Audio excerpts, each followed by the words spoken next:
Hello. Welcome to this series of videos where I'm going to share with you the strategies that can be used to solve common word problems involving ratio.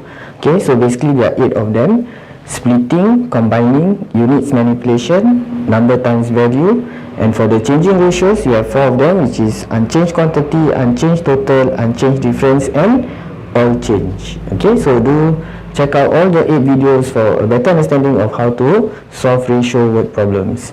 Okay, let's start with the first one, which is splitting ratio. So from the word splitting, that means the ratio needs to be split. So for example, at a zoo, 1/4 of the visitors were men. So 1/4 were men, and the rest were women and children. In the ratio 1:3. If there were 150 more children than men, how many visitors were there at the zoo? So the question asks us to find the total number of visitors, but then they give us the comparison between children and men. But there are 2 sets of ratio. One ratio is for men is to the rest, and the second ratio, 1:3, is for women and children. So what we need to do? We need to try and combine them and make them into a single ratio. So for the first ratio, 1/4 of the visitors were men. So men to the rest. So 1 unit is men, and total there are 4 units, because after the word of is the visitors, so that means the denominator will be matched to whatever comes after the word of. So if there are 4 units of visitors, if 1 unit is men, the rest will be 3. And the rest will split into women and children. Okay, so what is the ratio of women to children? The question gives us the ratio is 1:3. So now the question says there were 150 more children than men. So we cannot just take 3 units minus 1 unit, 2 unit, and say 2 unit is equals to 150. Okay, because the first ratio, the rest is 3 units. But if you look at the second ratio, total 1 plus 3 is 4. So what must we do? We must make it the same first before we can form the relationship.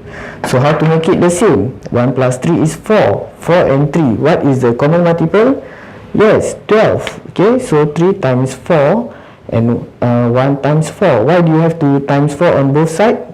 Okay, because they are equivalent ratios. You cannot just change one side and not the other. So now what do we get? We have 4:12. So let me just put the new ratio in brackets. Okay, so now the rest is 12 units. So what do we do to the ratio for the women and children? 1 plus 3 is 4, right? To make 12, we have to times 3. So let's times 3 to each ratio, and we will get 3:9. Okay, so just check. 3 plus 9 is 12. So what we have done to the 12 units is to split it into 3:9. And now we are ready to combine the ratio. So how do I write the combined ratio for men is to women is to children? So it will be 4:3:9. Okay, so now this combined ratio satisfies the condition for both ratios given in the question. So now we are ready to form the relationship. 150 more children than men. So children 9 units, men 4 units. What is the difference? 5. So 5 units is equals to 150. So 1 unit is equals to 150 divided by 5. 30. And what does the question ask us to find? How many visitors were there at the zoo? That means the total. So what is the total? 4 plus 3 is 7. 7 plus 9 is 16.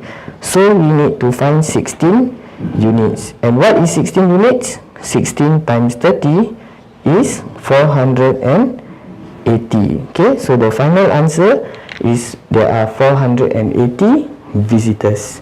Okay, so this is an example of how to use the splitting ratio strategy. So whatever it is, the second ratio, the total must be the same as the units before it was split. Okay, then you can combine them into a single ratio. Okay, so I hope you have understood how to use splitting ratio strategy. For more practice, click on the link given below. Okay, it will direct you to the iSchool website and you can practice more questions on this. See you in the next video where I'm going to talk about combining ratio. Bye.